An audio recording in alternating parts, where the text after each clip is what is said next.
Hey, good morning. I'm Dr. Steve Stites, Chief Medical Officer here at the University of Kansas Health System. Welcome back, and thanks for joining us for Open Mics with Dr. Stites. Some people wait to see a doctor until they're sick. But from a doctor's perspective, right, we still want to see patients even when they're feeling well.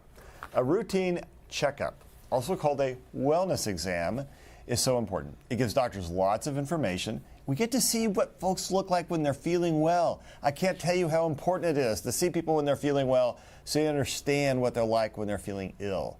And the more information we have, the easier it is to notice when something seems wrong.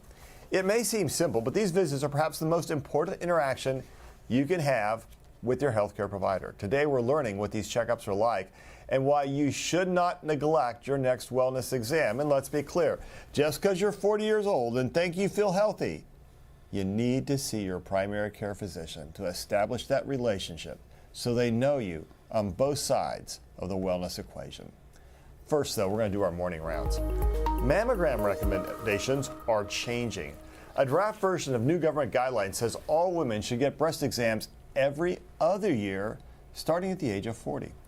To help us understand this, we have Dr. Annalisa Winblad, a radiologist, and more importantly for us, a breast imaging specialist here at the University of Kansas Cancer Center. These folks have to go finish their radiology training, they get specialized training in breast radiology, and they really help are a very important part of our entire breast cancer team.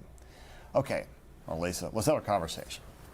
So, currently a woman can, what a blessing that is, right, get mammograms at the age of 40. So what's actually changing here? So breast experts have endorsed routine screening mammograms beginning at age 40 for several years. The United States Preventive Services Task Force, however, has historically supported screening starting at age 50. This has been a hot topic of debate for many years. The task force has now recently issued new guidelines urging women to start screening at age 40. This is a big step in the right direction and hopefully ends the confusion about when to start screening. The task force recommendations are also incredibly important for our patients because they do directly affect payment policies by insurers such as Medicare and Medicaid. So hopefully this new recommendation also protects access to life-saving screening exams for our patients in their 40s.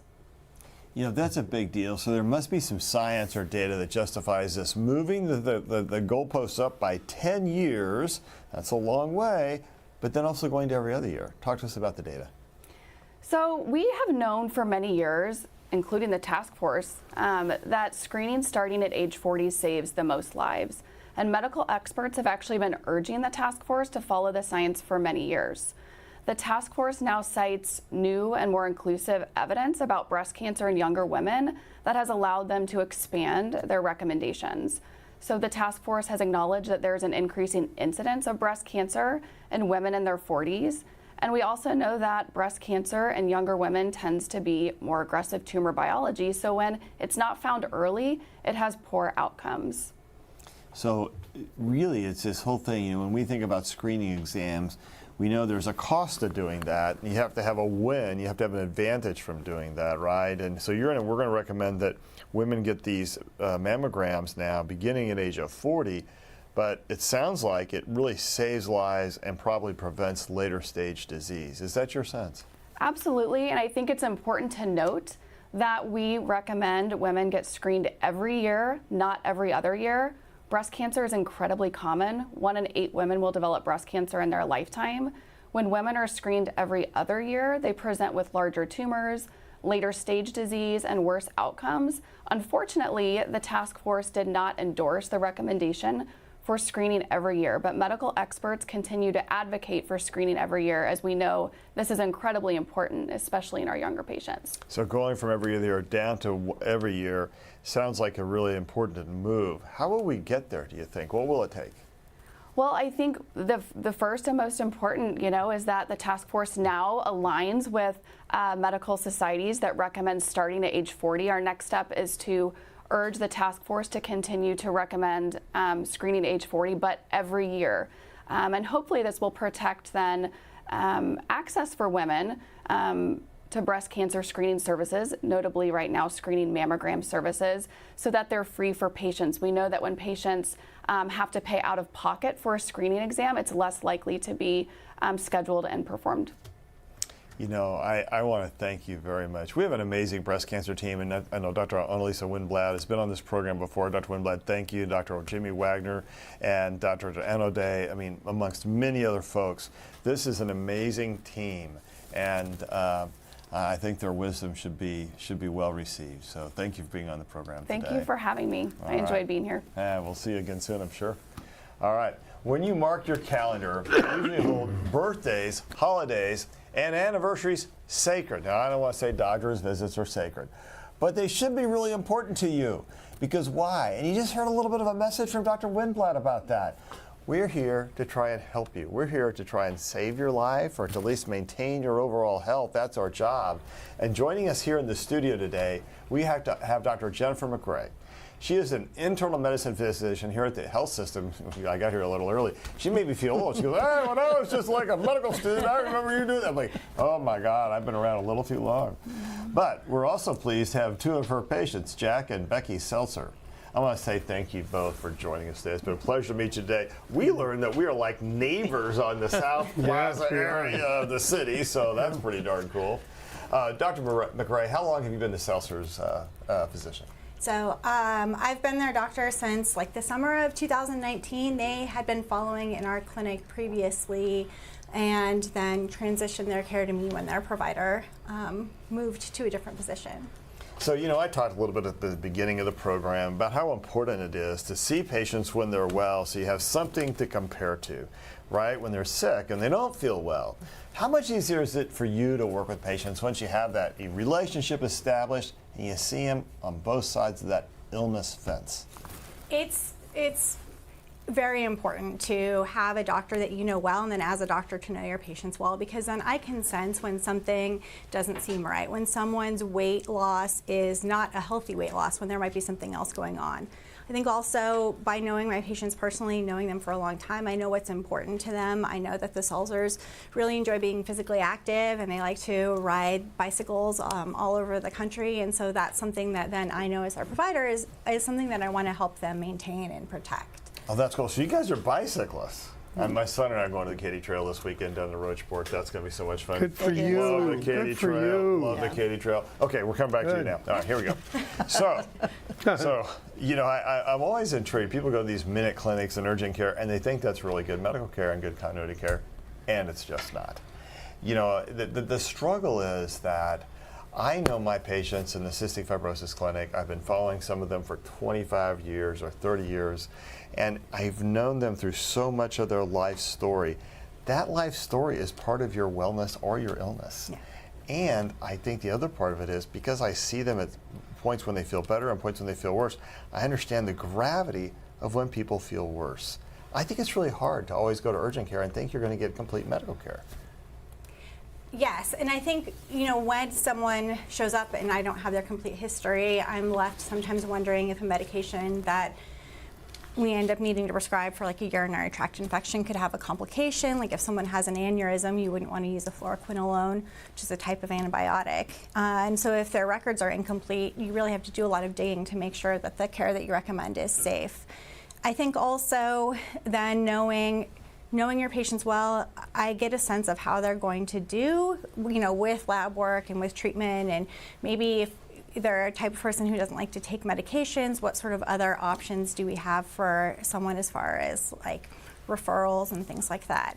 So if you have a provider or if you go see a doctor and they don't know you very well, they're really kind of starting from square one, and then they just really you have to follow the guidelines and not necessarily the patient as a whole person. You know, I think that's really a big deal. I just can't remark enough to our audience. Establishing that relationship with a physician isn't about just seeing your patient, your physician at that one point in time. I always tell my patients when they come in, so I want you to reflect on this. I can draw a line when I've got two dots. When I just got one dot, I don't know which direction you're headed. But if I see you in 2 points, I got 2 points in time. Now I can start drawing the line, and then I add more dots, and I always know where we are. That is such an important concept. I think it's hard for folks to necessarily always believe in that. Yes, and I think when someone shows up the first time and they're sick and they're talking about a lot of symptoms, it's hard for me to know, is this severe fatigue and we need to do a lot of workup, or is this someone who maybe we just need to talk about sleep hygiene? And so having really that continuity is important, and knowing a person when they're well and when they're not well, so you can really kind of try to guess where they're going to go. I think I would call that a darn big deal. All right, I want to return now to Jack and Becky Seltzer. Thank you guys both for joining us. It's really a pleasure to have you here on the program. I told you I wouldn't be too mean about this with you. So a couple of questions. How long did it take you before you felt comfortable with Dr. McRae? I think it was almost immediate. It's pretty soon, yeah. She seems pretty And nice. she- except she- that she starts off by hold on it. She radiates competence Yeah. and care. Yeah, that's a Those big two deal. elements, yeah. And So yeah, right away. now, do you guys go into the appointment? Do you see her together, or do you have separate appointments? We go together usually. I Yeah. have some. I used to have twins that would do that Yeah. with CF, and, Yeah. and they would both come in at the same time. I'm like, oh man, I got to figure out which one I'm talking to here. Yeah. So, that's great. And what do you think has been the hardest part about getting to know a new physician and making that change? I don't think I felt it was hard ever. I mean, That's I've had many doctors over the years. We've been married 54 years, and we've lived several different places. Congratulations on that. Thank Thank you, yeah. And so when Jennifer Kendall, who was our doctor, told us, we were sad because we loved her. Yeah, she was great. But really then good. we also knew, well, this is a new adventure. Yeah. So then we met Jennifer, Dr. McRae, and we loved her. Yeah, You know, that's awesome. So, talk to us a little bit about how some people neglect their physician's appointments. Why did you guys keep your appointments? Oh, I mean, we see it as very important. It's an opportunity to take a pause, really, and kind of review what's happened over the last year, and just listen and talk and exchange ideas and talk with somebody who really knows stuff about health. Yeah. Does that bit about I need to see at a couple points in time so I really know? Does that resonate with Yes. Yeah, I it liked does. that. I liked that physical looking at the dots and connecting them, Yeah. because that's exactly what it does. Because then I'm not a stranger to her. See, I think it's really important to not be a stranger. I think that's critical to how you form your relationship with your physicians. You perform at your best as a physician when you know their whole story. If you only know this little bitty piece, it's sometimes hard, but when you know patients a little bit more across and you know a little bit their lives, I think that gives you so much more information for treating people. Absolutely. You know, it's nice when we come in, you know that she's really looked at our file. Yeah. And she's gone through a lot of stuff, and all the questions and where we're headed that's relevant. That's a big deal. Yeah. That's right. So now you guys brought a family photo, 3 kids, 13 grandkids. Holy cow. Love and joy. There's a lot of love and joy in that picture. Yeah, true. So, is everybody pretty healthy? Yeah. We have a son that has Wegener's granulomatosis, Okay, and that's a he's big the deal. one on the top left, and he was diagnosed when he was 21, and he's now 48, and he had a tracheotomy at 29. Yes. And so his life has been different than Yes. he certainly thought, but it's also been blessed, and Yeah. he's He's doing handled fine. it. We've never heard a complaint, or poor me. Yeah. He's had wonderful medical care. Well, that's a big darn deal, right? And having chronic disease in your children, I think you're only as happy as your least happy child. And maybe in your case, it's grandchild. I don't have that experience yet. It's wonderful. Yeah, it is good. Okay, so Dr. McRae, how does a wellness exam for a patient in their 70s and 80s differ from a younger patient, say like me? So, yeah, absolutely. Why are you laughing? So a lot of times with a younger patient who's healthy or hasn't accumulated a lot of chronic illnesses, a lot of the visit is focused on staying that way, making sure that a person has healthy habits, identifying things that might be a risk in their personal or family history, and trying to figure out how to keep them healthy or make them healthier than they are. As people age, we all kind of accumulate things like high blood pressure or high cholesterol, and so then those later visits become focused a lot on making sure we address those risk factors that we know someone has. And then as people get into their 70s and 80s, some of it is also kind of pulling things back. Do we really need to be very, very aggressive about blood pressure and risk having someone fall? Do we need to continue to do colonoscopies in someone who's 90 when maybe there's not a lot of benefit, but there's a lot of risk? And so that's some of that focus shifts. Not that we're not caring for people, but we just want to make sure that what we're doing is safe and thoughtful. And so some of the focus later on is really kind of looking at someone's whole history and their medications and being like, well, what can we stop doing now? What do we not need anymore? There's also a difference for patients who are on Medicare. There's an annual wellness exam that is actually a very specific sort of set of questionnaire and exam and expectations that Medicare has that they want to make sure patients go over with their primary care physician every single year to kind of standardize and make sure that we're not missing anything. There's a lot of social factors and questions that are in that. And that is, people say wellness exam, and so as a provider, I think of that versus an annual preventative physical, which we might do in a younger patient that doesn't have maybe quite that same script. Yeah, so that's a really lot of you made some really great points here. And you talked about how we do gather blood pressure, weight, et cetera. But this age thing is real, and indeed, age is I think I said yesterday it is a fickle beast. Hard to live with, but impossible to live without.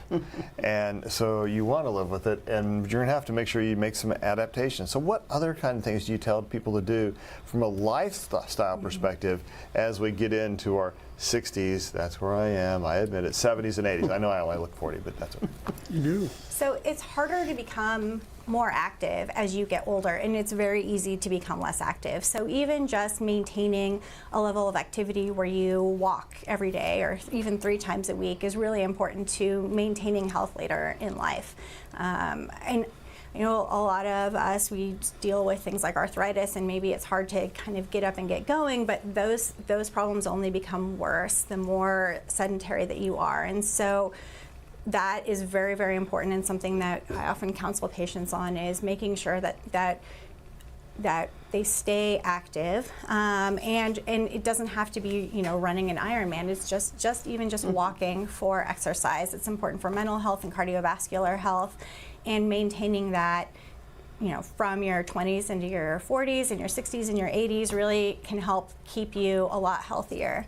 The other thing would be quitting smoking. So smoking is a tremendous risk factor for cancers and chronic illnesses, lung disease, heart disease, and so patients who are currently smoking, trying to help those patients quit smoking is really important for preventing both illnesses, you know, now and then also 10 years, 20 years down the road.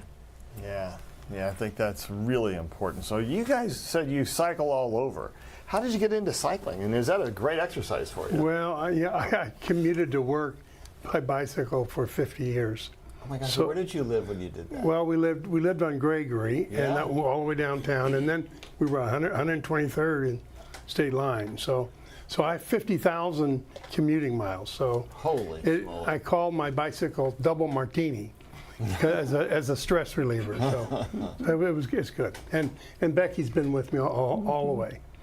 And she's My been choice riding a was lot. either do it or be at home by myself. Yeah. And it was much more fun to do it. It So, is. It's a great yes. form of exercise. So now we must admit, we use e-bikes. Okay. Okay. That's all right. You're still Eh, pedaling those some. Oh, definitely. Oh, yeah, the one we have, there's no throttle, so you have to do something. Yeah, and we make sure that we do. So it's so good just to be outside, and you know, all that fresh air, and then you do work, but you don't kill yourself. Yeah. How old are you guys now? I'm 80. 77. Oh, you kind of robbed the cradle there, didn't you? I did. Indeed, I did. Yeah. I always wanted an older, wiser man. Well done, well done. My wife is 6 days younger than I am after 36 and a half years. Okay, so important screenings pop up too. Let's talk about some of those from the American Cancer Society. Cervical cancer screening starts at age 25, breast at age 40. We just heard about the mammogram starting now at 40. Colorectal at age 45, prostate at age 50. Lots of risk factors modified that, though. Talk to us about that. Yeah, so those are all guidelines based on someone who's average risk. So other things can really factor into needing to move those start dates back. And that can be family history, that can be prior medication history, or if you had childhood cancer, things like that. And so it's important not to just necessarily follow those guidelines, but ask your primary care provider, when do I need to start colonoscopies? When do I need to start pap smears? When can I stop doing pap smears? So for women, pap smears, generally, there are a lot of different recommendations, also depending on your age. And so someone whose average risk could be every 3 years in their 20s, and then once you hit your 30s, it could be every 5 years. But that, again, assumes someone who is average risk. So if you're on certain high-risk medications, you might need a pap smear every year, even though they're normal. And so that's where really it's important to at least see your doctor once a year so that they can look over everything and make sure that nothing's being missed. Yeah, that's a really important point. Getting those things, and that's how I found prostate cancer, and so really a big deal to get that done. And I think it's not, people get afraid that somehow medicine's trying to make money off patients. I'll tell you, that is not it. We have more than enough work to do, so that's not a challenge. It's really about making sure we try and keep you safe and keep you as well as we can. What questions do you wish patients would ask you during an exam? I think I really wish patients would ask ahead of time if there's something that they don't understand, either about a recommendation that they heard from another physician or a medication that they're on, or something that maybe they heard on social media, and having a conversation with a patient like that, maybe explaining how a medication works to treat their diabetes, can be really helpful in both my understanding maybe why they don't take the medicine or why they're having side effects from it, and then also for the patient to understand why that medicine is important to take. A lot of people maybe don't understand how insulin works, and so taking even 30 seconds to explain what that actually does in the body can be really important. And so I find that sometimes playing catch up in someone who maybe didn't understand something and then they stopped taking medicine or didn't get the labs that we ordered, and then we're trying to kind of go back in time and figure out, well, how do we kind of get back to where we needed to be? Yeah, I think that those are great points, and I know now we even have to think a lot about whether patients are safe at home, both from a food perspective and even as we get older, elder abuse, and we know about child abuse, but elder abuse can also be a real thing. So all these things are incredibly important. It's much easier to talk about when you have a long-term relationship with the physician. They see you at multiple points in time. Can't emphasize enough how important it is for everyone to have that primary care physician who they can know and they can trust. Hey, if you have questions, send them in. The links are there on your screen: Facebook, YouTube, Twitter, or email the Medical News Network.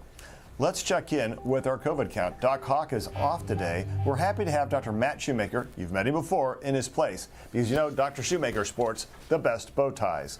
Dr. Shoemaker, you knew I was going to get it. Thank you, Dr. Stites. I know I disappointed you last time when I had a regular tie, so I made sure to wear a bow tie and a white coat. And you did well today. Thank you for that. All right, how are our COVID numbers, sir? The COVID numbers are exceptionally low today. I mean, this is the lowest I've seen them. 20 total, 6 active, 0 in the ICU, and 0 on ventilators. So, very nice trajectory with the trend here locally. I'm loving it. What do you think makes up for that trajectory? Why are we seeing it? I think, ongoing vaccination efforts, and then, I always speculate, and this is kind of historical medicine, with the warmer weather, people are outside and less congregated and apt to be exposed. I got to believe that has had an impact. We've seen it every year the last 3 years. I think last April we were down to 2 or 3, so getting down to 6 warms my heart, and fortunately also warms our soul, because we know that that's a sign of greater safety. I think you're right, probably vaccination and then just a lot of natural immunity from having had this disease spread a lot. I don't think we're out of the woods yet, though. No, I don't think so. I mean, I think there's going to be ongoing community spread with COVID, so we have to stay on top of it and make sure that we pay attention to the upcoming vaccination recommendations that are going to be coming out from the CDC, hopefully later this summer or fall, and I have no prediction on what they're going to recommend at this point. Oh, come on, a little one.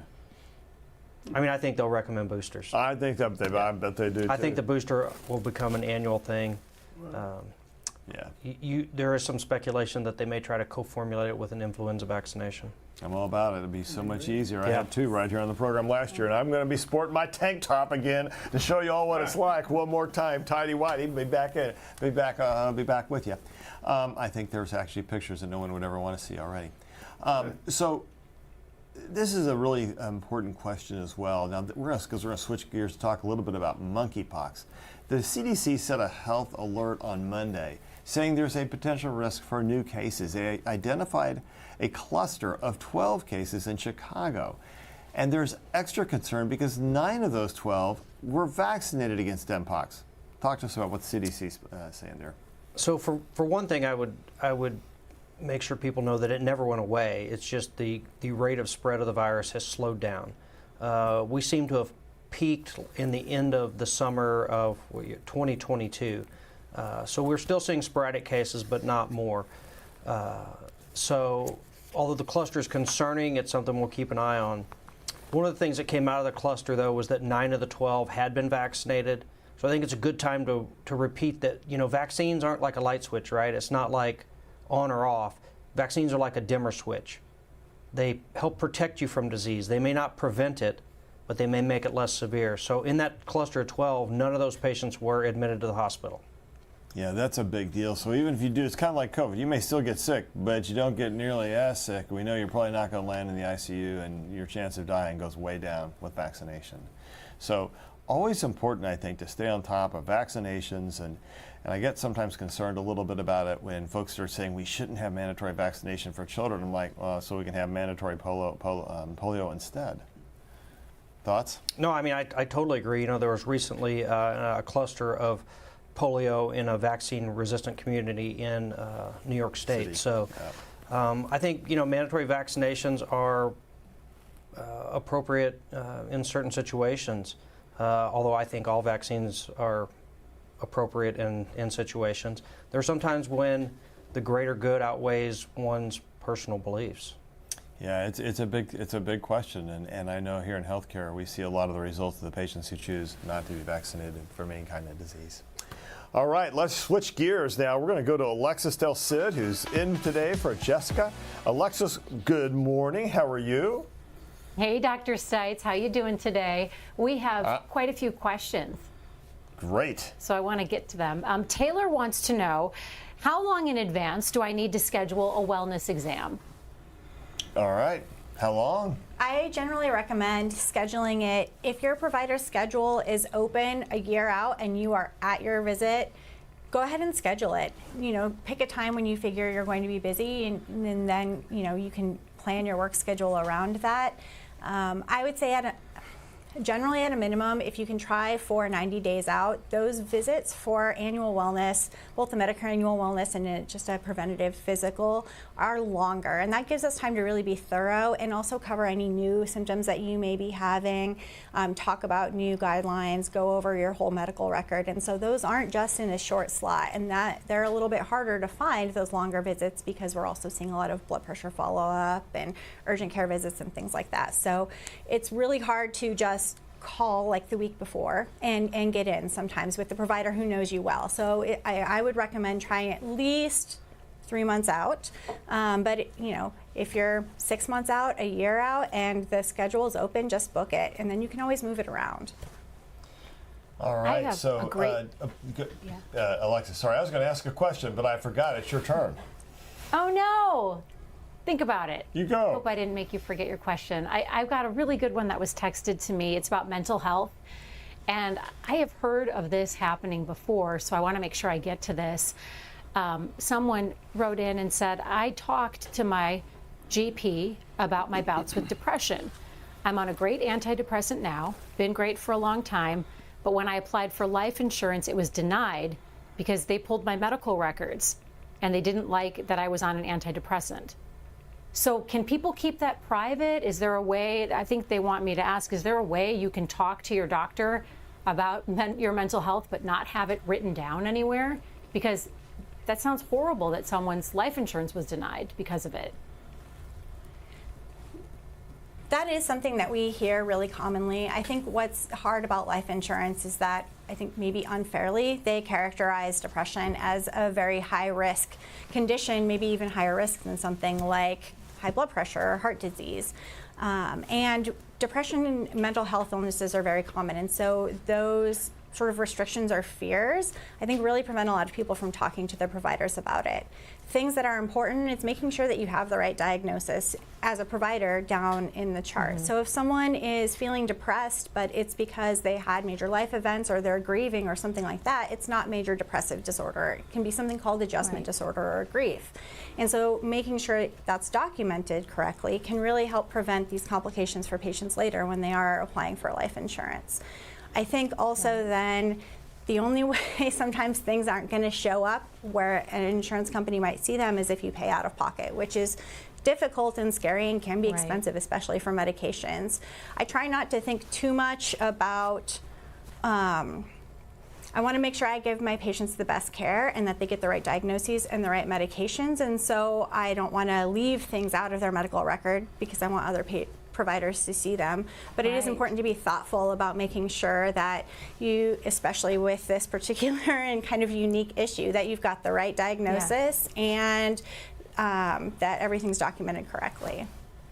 So it'd be okay to tell people to talk to their provider about documenting it properly, maybe use that keyword. You know, the irony is you should be more worried about someone who's not treating their depression than someone who's gone to a healthcare provider, talked about it, and gotten the medication they need. Absolutely, You know, the insurance provider. A question from Paula. Do I need my blood drawn at every wellness exam? What do I request? This is it depends question. A lot of it depends on your age and your risk factors. BMI, things like that can inform whether or not you need blood drawn every single year. There are also different societies, just like with the mammograms that we heard about, that recommend different things. So the American College of Physicians, ACP, and there's those Choosing Wisely campaigns say that we don't necessarily need labs every single year in every single patient, especially if people are healthy. And that can definitely increase healthcare costs. And if someone has a high deductible plan, it can be expensive.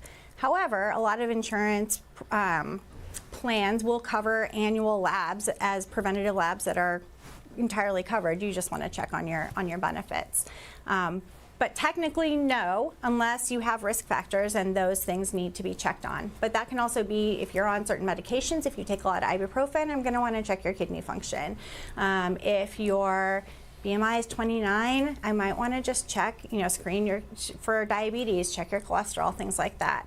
And so odds are you're probably going to need labs at least sometime before you turn 50. But again, it's a good question to ask your doctor. I have another question from Joellen McGranahan, one of our frequent viewers. She writes, in some families, wellness, healthcare, and dental care is a priority. In others, dental care is not a priority. Comments from guests.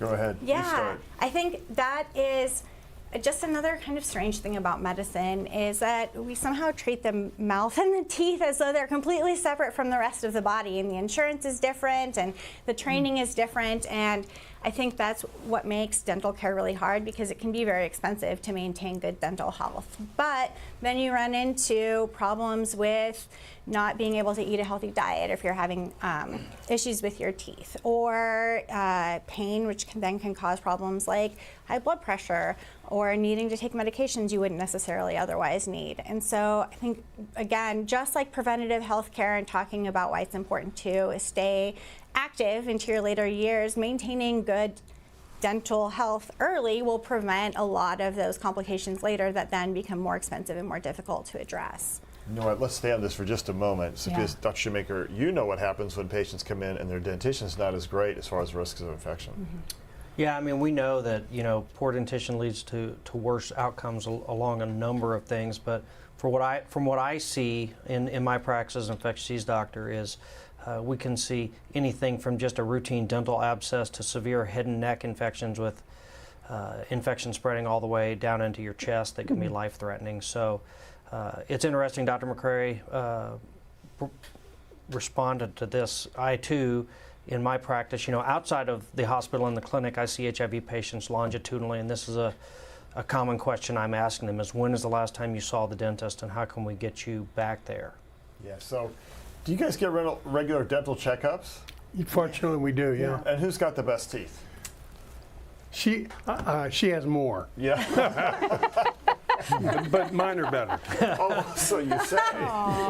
So your doctor just laughed at you. I don't know about that. All right.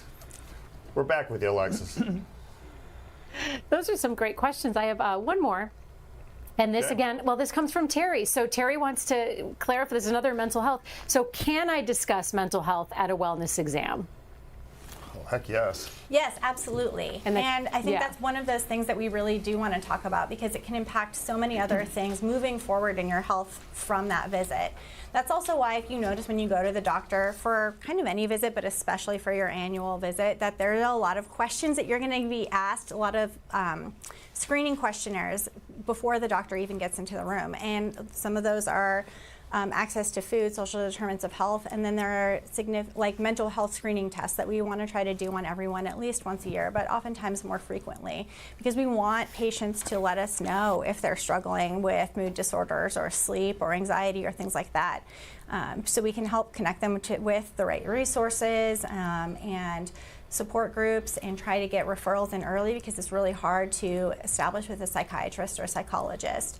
And then also primary care physicians, general internists, family medicine, and pediatricians, we're all trained to at least get things started. So if someone needs a medication, we can start a patient on a medication, do some counseling, get things going, and you may not need a specialist.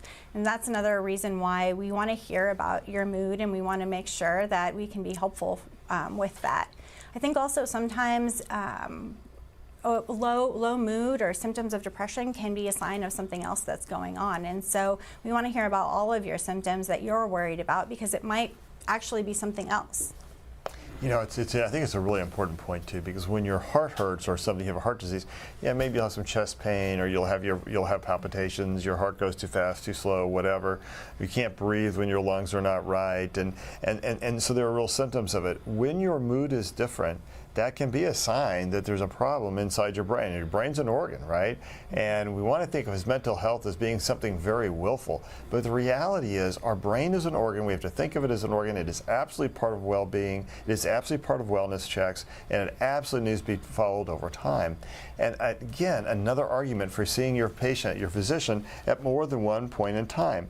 Don't look at a wellness check as something that's optional and something, well, maybe I should do. No, it's something you really need to do.